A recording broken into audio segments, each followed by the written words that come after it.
Congratulations. If you're listening to my voice right now and you're still holding your physical silver, you have survived one of the most vicious, coordinated, and desperate psychological attacks in the history of financial markets. You have watched the price plummet for no reason. You have watched the mainstream media mock you. You have watched the so-called experts declare that the silver squeeze is dead. And you are still here. You are still standing. Ladies and gentlemen, Asian guy here, known as John A.G. from Currency Archive. I know the comments section is on fire. I see the critics. I see the people saying, Asian guy, you were wrong. The price dropped. You promised us the moon and we got a red candle. To those people, I say, you are looking at the waves, not the tide. You are looking at the paper illusion that the banks are painting for you, and you are missing the tectonic shift that is happening beneath your feet. They want you to be angry at me. They want you to be angry at the movement. Because if you are angry, you will sell. But the fact that you haven't sold, the fact that you're still seeking the truth, means that their manipulation has failed. They tried to shake you out and you held the line. That is not just stubbornness, that is victory. Just remember, papers lie. Look at the physical price everywhere. What I'm about to show you today proves that everything we have been talking about, the shortage, the leverage, the desperation, is not only true, it is accelerating. We are not just in a squeeze anymore. A squeeze implies a temporary pinch. What is happening right now, starting with the opening bell of 2026, is a takeover. It is a hostile takeover of the global silver market by the Eastern Hemisphere. The West is selling paper, the East is taking the metal. And if you are holding physical silver, you are on the side of the takeover. You are on the winning team, so let the haters talk. Let the paper traders cry about their stop losses. We are playing a different game. We are playing for the future of the monetary system. And the first piece of evidence, the smoking gun that proves this is a takeover and not just a trade, lies in the connection that the mainstream media is terrified to report. It lies in the relationship between the green energy narrative and the red dragon. We need to talk about the solar chokehold. For the last 5 years, you have been told that the demand for silver is rising because of solar panels. That is true, but what they didn't tell you is who controls those panels. As of late 2025, the People's Republic of China controls over 80% of the entire global manufacturing capacity for solar panels. Let that sink in. 80%.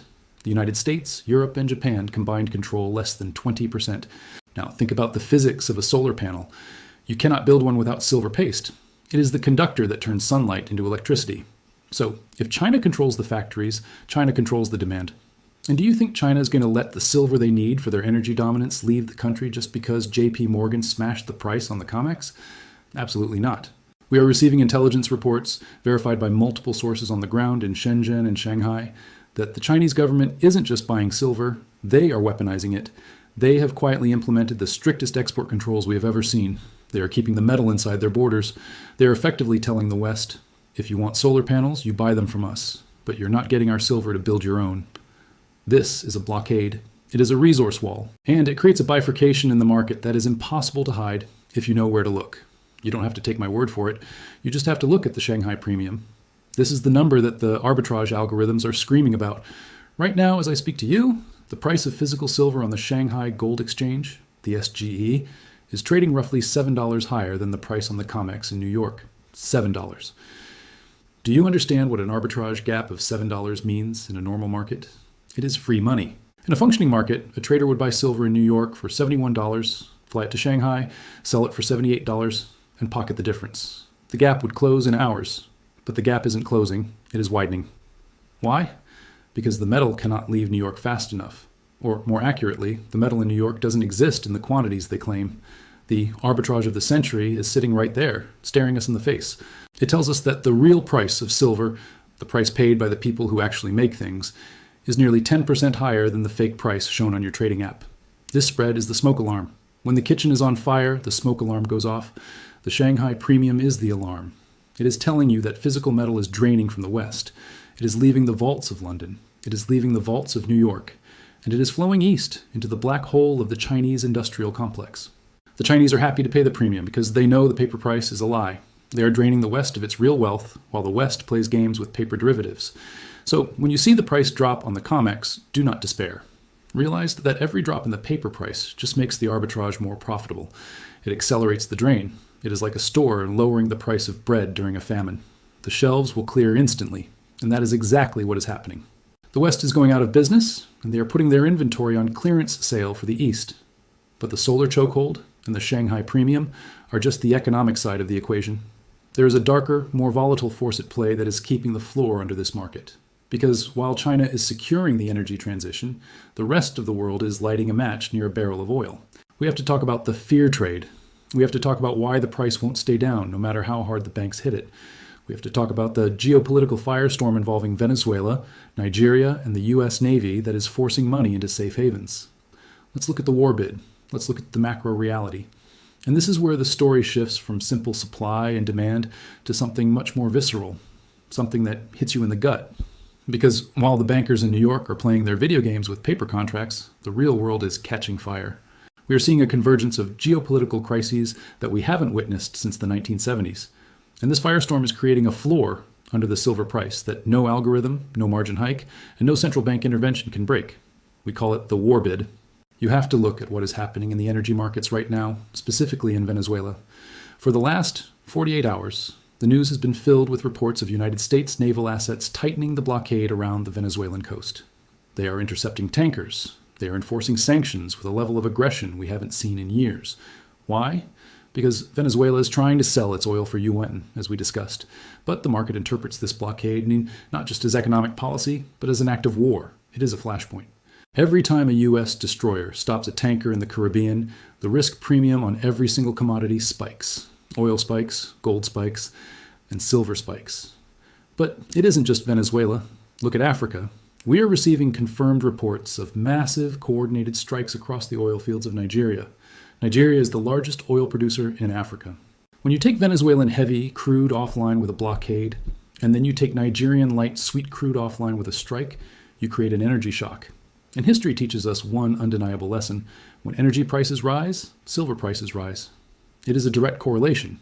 Energy is the primary cost of mining silver. If diesel fuel for the excavators costs more, the silver costs more.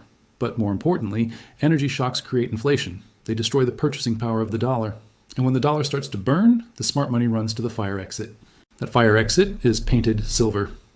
This is the fear trade that the mainstream media is ignoring. They want you to believe that silver is dropping because inflation is under control. That is a lie. The smart money, the sovereign wealth funds, the family offices, the hedge funds that actually know what they're doing are buying silver right now because they are terrified of a hot war. They see the blockade in Venezuela. They see the chaos in Nigeria. They see the tension in the South China Sea. And they know that in a world on fire, a piece of paper that promises to pay you dollars is worthless. A digitally printed currency backed by a government that is $35 trillion in debt is a liability, not an asset. So they are dumping paper and buying metal. This is why the price refuses to stay down. Have you noticed? Every time the banks smash the price to $70, it bounces right back up to 72 or 73. It is like trying to hold a beach ball underwater. The moment they take their hand off the ball, it rockets to the surface.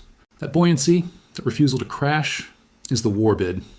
It is the geopolitical floor, and this floor is what terrifies the banks. In a normal market, they could smash the price to $50 and keep it there for months. But in this market, if they smash it to $50, the fear buyers will devour the entire inventory in an afternoon. The war bid puts a limit on how much they can manipulate the price. They are trapped between a rock and a hard place. The rock is the China solar chokehold that we just talked about, the physical shortage. The hard place is the war bid, the monetary panic. They cannot let the price go up because they are short, but they cannot push the price down because they will lose their inventory to the safe haven buyers. So what do? What is the only option left for a cornered animal that is bleeding capital and running out of time? They have to cheat. They have to change the rules of the game in the middle of the fourth quarter. They can't win on supply. They can't win on demand. So they attack the mechanics of the market itself. They attack your ability to hold the position. We need to talk about the dirty trick. We need to dissect the nuclear option that the CME group just launched against retail traders. Because if you don't understand this, you will look at your account balance and panic. You will think the market is crashing naturally, but it is not natural. It is engineered.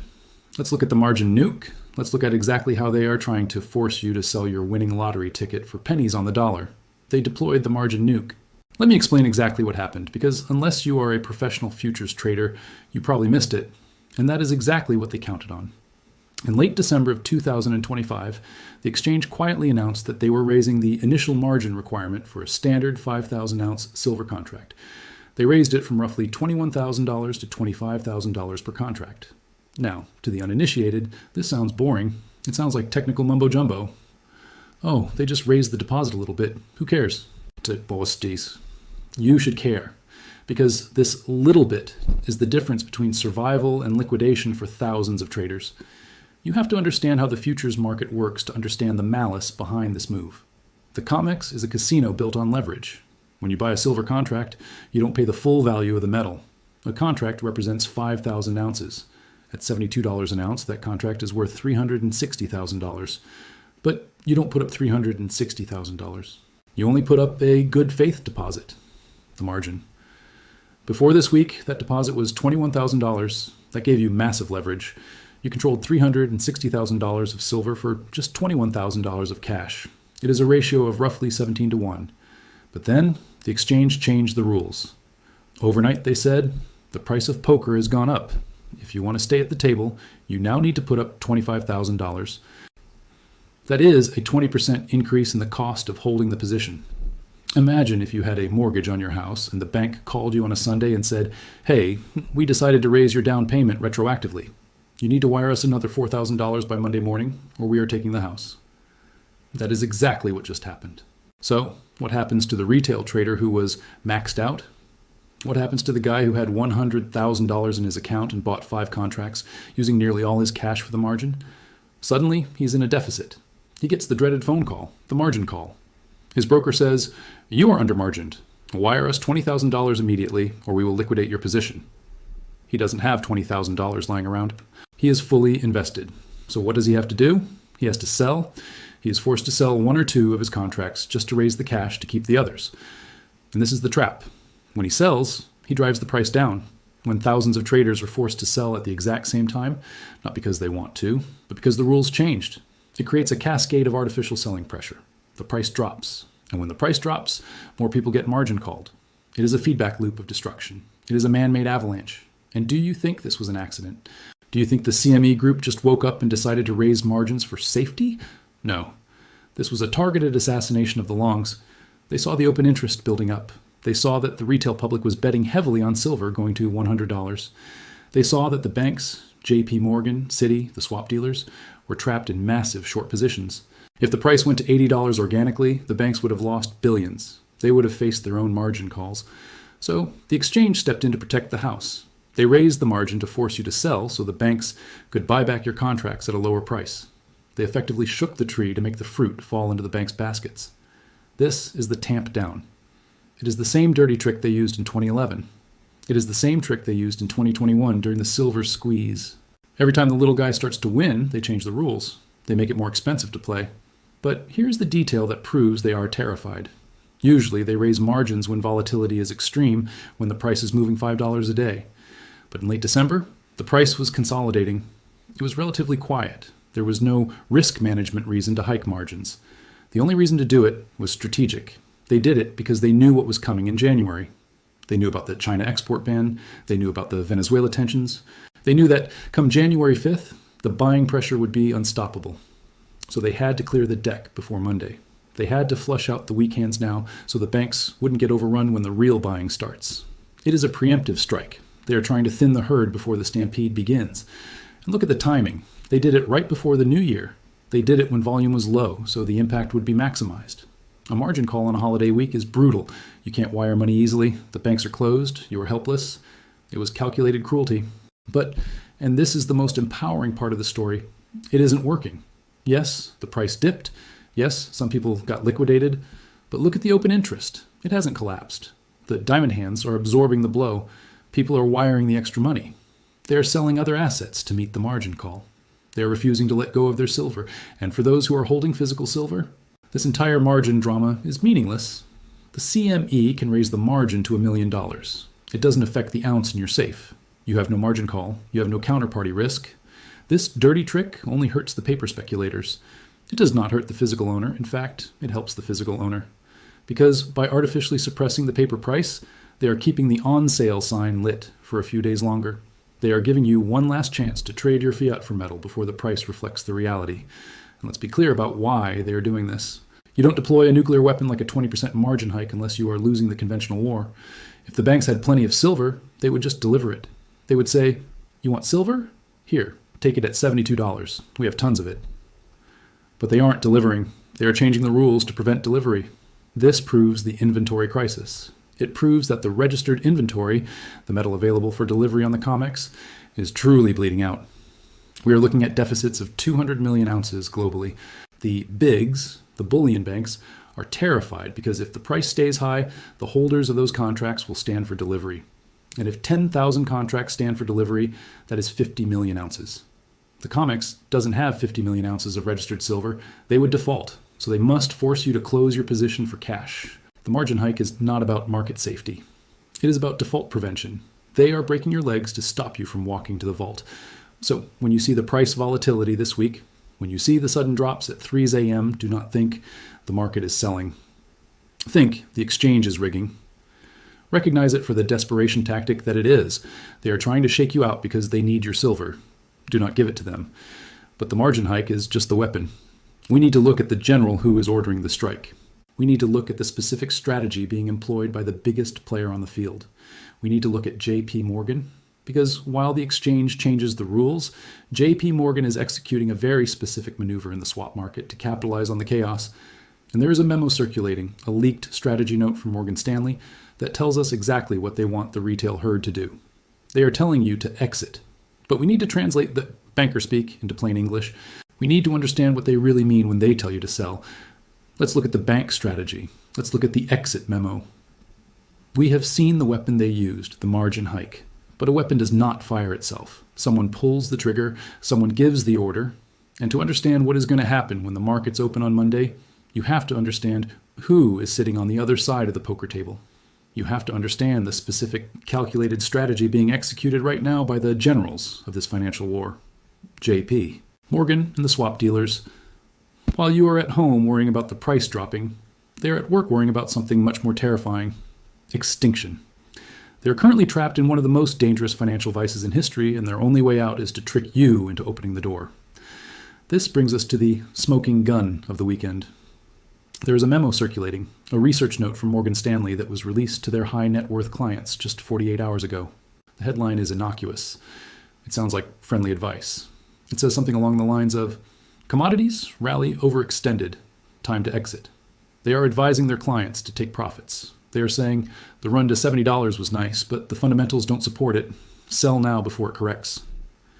Now, if you are a naive investor, you read that and think, oh, the smart guys at Morgan Stanley think it's over. I should listen to them. They have PhDs. They know more than I do. Wrong. You need to learn to speak banker. When a major investment bank tells the retail public to sell, it does not mean the asset is going down. It means they need to buy. Think about it. Markets are a zero-sum game. For every seller, there must be a buyer.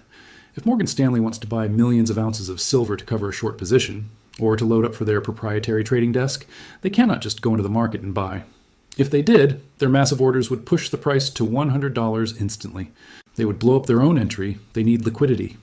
They need a massive pool of sellers to absorb their buy orders without spiking the price. And where do they find that pool of sellers? You. They issue a scary report. They tell you the rally is dead. They tell you to exit. They are trying to engineer a liquidity event. They want you to panic sell your contracts at $72 so they can quietly scoop them up without moving the market. They are creating the very supply they need to consume. It is the oldest trick in the Wall Street playbook, the head fake. They point left and they run right. If they truly believed silver was going to crash, they wouldn't tell you. They would just short it and get rich. The fact that they are begging you to sell tells you that they are desperate to buy. And why are they desperate? Because of J.P. Morgan and the swap dealers. These are the entities that make the market. They are the ones who sold the paper shorts to cap the price for the last 10 years. According to the latest Commitment of Traders report, the KOT, the commercial category, which includes these banks, is net short by a historic margin. They are short hundreds of millions of ounces, and they are short at prices that are now underwater. They likely put on these shorts at $50 or $60. With the price now hovering in the 70s, they are bleeding. Every single dollar the price rises costs them tens of millions of dollars in margin calls. But the financial loss isn't their biggest problem. Their biggest problem is the inventory deficit we discussed in part 3. If they stay short and the price keeps rising, eventually the contract holders, the longs, will ask for delivery. The banks don't have the metal. So they have two choices. Choice A, go into the open market and buy physical silver at any price to deliver. This would send the price to $200 or more, bankrupting them. Choice B, trick the longs into selling their contracts for cash before delivery time. They are choosing choice B.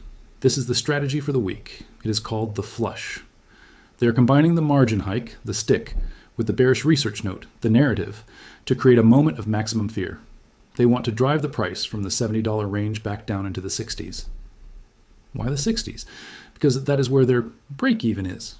If they can smash the price down to $65 for just 20 minutes, they can cover their shorts, exit the trade, and wash their hands of the danger. They can escape the trap, but they can't do it alone.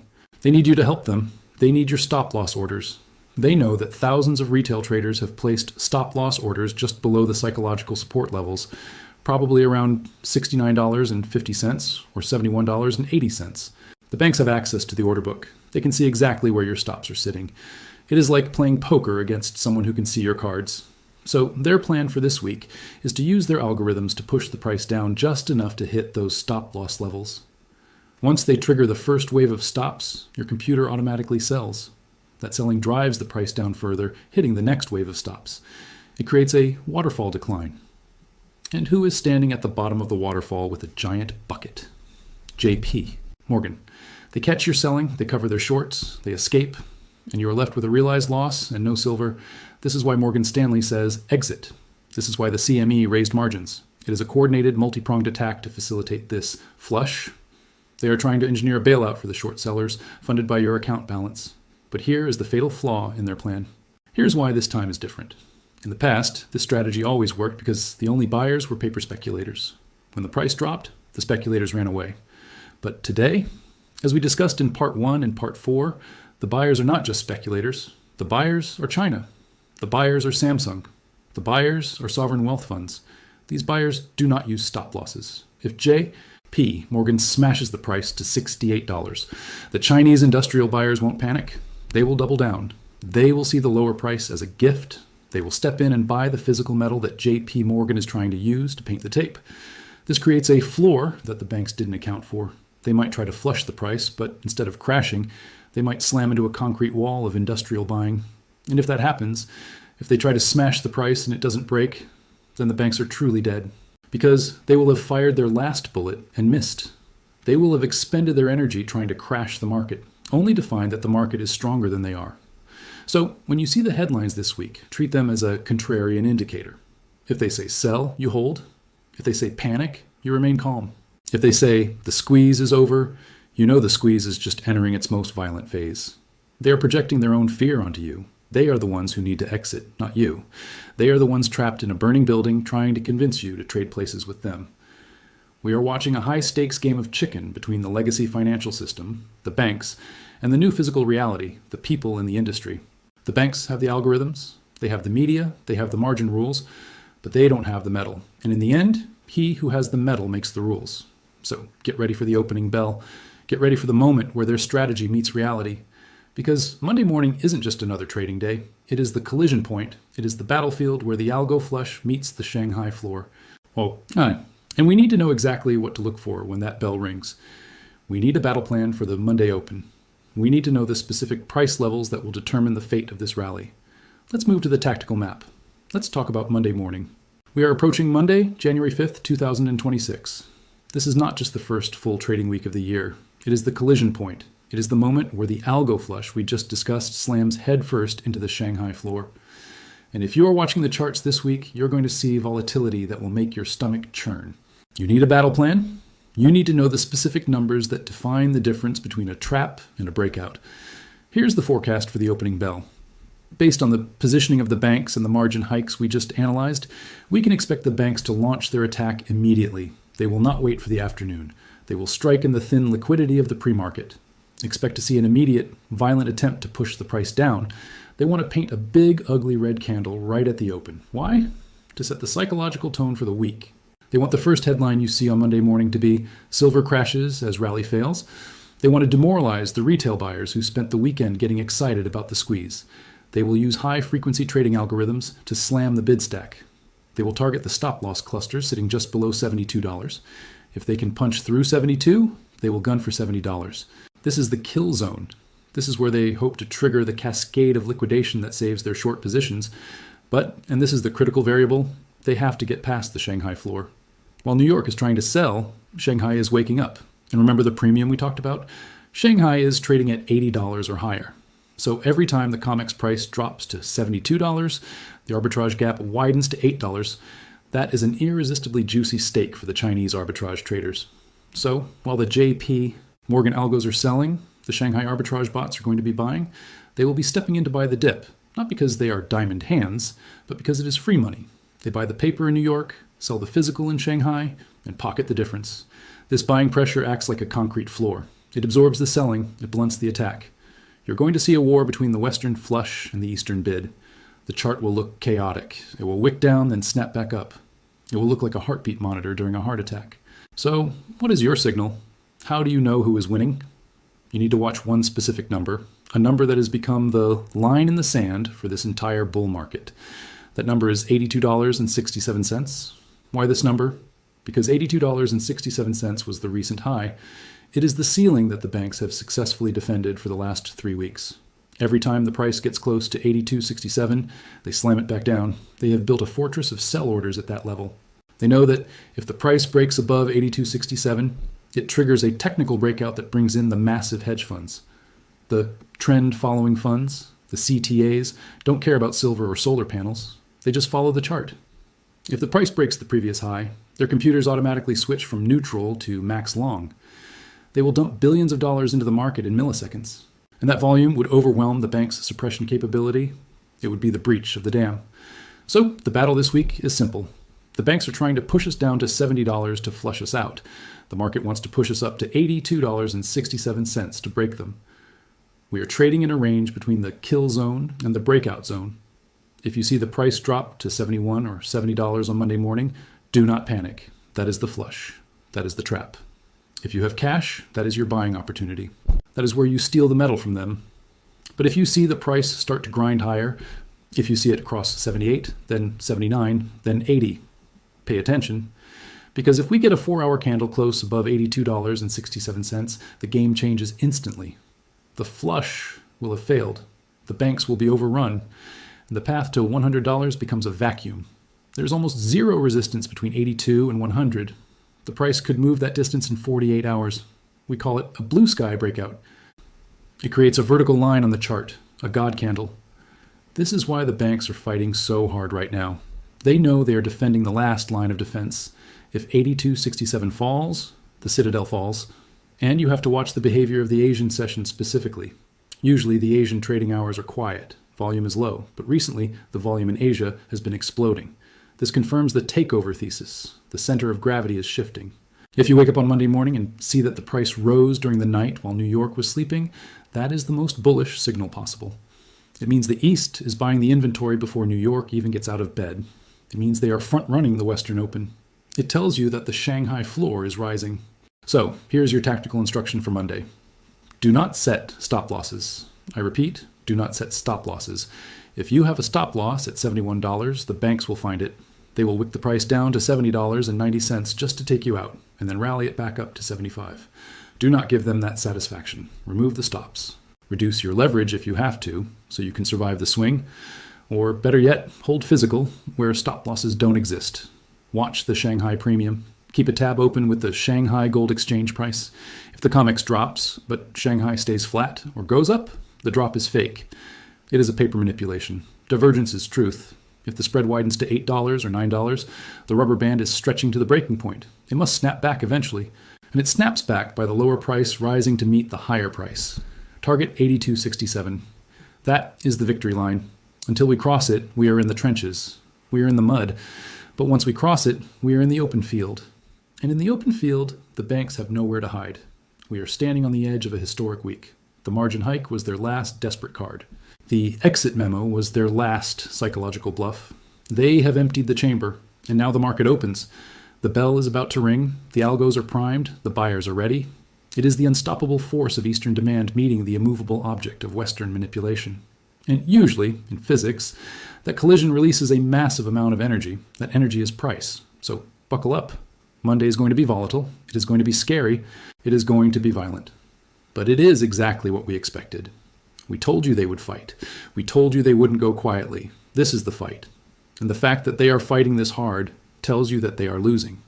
But knowing the battle plan is one thing. Having the conviction to stick to it is another. We need to wrap this up with the final verdict. We need to zoom out from the minute-by-minute chart and look at the destiny of this trade.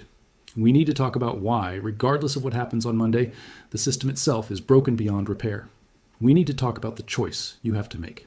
The choice between settlement and power. Let's move to the conclusion. Let's finish this. But now I need you to step back. I need you to close the charts. I need you to ignore the noise of the opening bell on Monday. And I need you to look at the horizon. Because the trade we are in right now is not about what happens at 9:30 a.m. tomorrow. It is not about whether JP Morgan succeeds in flushing the price to $70 or if we break out to $83. Those are just battles. We are looking at the outcome of the war, and the verdict of that war has already been written. The system is breaking. It is not breaking in the future tense. It is breaking in the present tense. The spread we talked about, that $7 gap between the fake paper price in New York and the real physical price in Shanghai, is not just an arbitrage opportunity. It is the death rattle of the legacy financial system. It is the smoke alarm screaming at you that the house is burning down, even while the CNBC anchors sit in the living room telling you it is just a little warm. You have to understand what that spread represents. It represents the loss of control. For 50 years, the comics in New York and the LBMA in London set the price of silver for the entire world. If London said silver was $5, then silver was $5 in Shanghai, in Mumbai, and in Dubai. That power is gone. The West has lost the ability to dictate value. China is the captain now. When Shanghai bids $80 while New York bids $72, China is effectively saying, your price is irrelevant. We have the metal, we have the factories, and we have the money. We set the floor. We are witnessing the geopolitical pivot of the monetary standard from west to east, from paper to hard assets. And this leads to the most important choice you will ever make as an investor. It is the choice between settlement and power. You need to understand the danger of holding paper contracts right now. I am talking to those of you holding SLV. I am talking to those of you holding unallocated pool accounts. I am talking to those of you playing futures. You think you own silver, but you don't. You own a claim check. You own a promise. And promises are broken when the stress becomes too high. If the squeeze goes vertical, if the price rockets to $100 or $200, do you think the banks are going to deliver the metal to you? Do you think they are going to hand over the physical assets that are essential for national security and industrial survival? No. They will invoke the force majeure clause. They will trigger the cash settlement rule. They will close your position and put dollars in your account. They will say, here's your $72. The market is closed. And you will be left holding fiat currency that is rapidly losing value, while the real asset, the physical silver, becomes unobtainable at any price. You will be rich in digits, but poor in reality.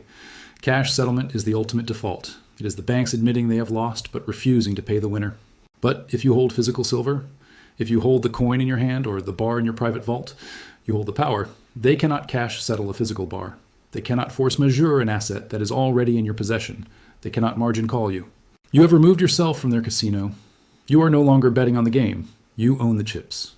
And when the system breaks, when the paper market dissolves and the price discovery moves permanently to Shanghai, you will be the one setting the price. You will be the one selling the lifeboats to the drowning bankers. So this week, when you see the volatility, remember this. Every dip is a lie. Every red candle is a manipulation.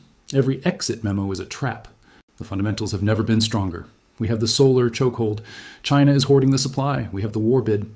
The world is seeking safety. We have the inventory crisis. The vaults are empty, and we have the Shanghai floor.